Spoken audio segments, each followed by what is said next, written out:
пристанищен град е разтърсен от серия брутални убийства.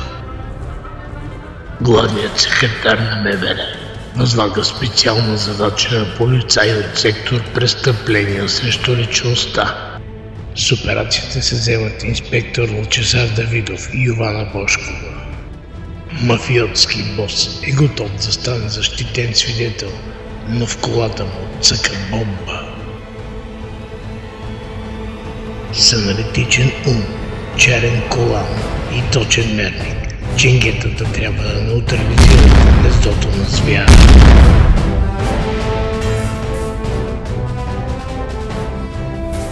А на морското дъно не се спотайват само рапани.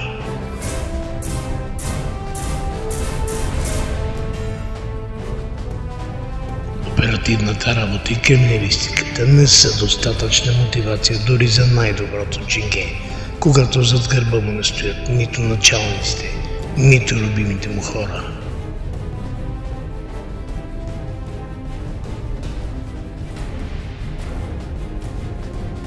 А докато животът кипи, в града вилнее сериен засилвач. Мафиоти, криминалисти, тайни служби, магистрати, адвокати, репортери и един свещеник.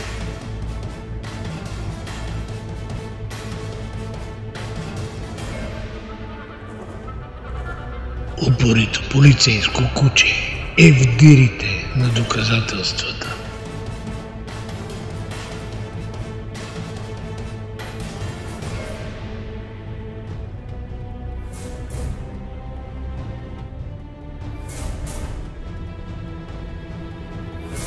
Но кой е тайнственият килър? И ще успее ли поредната му мишена да оцелее?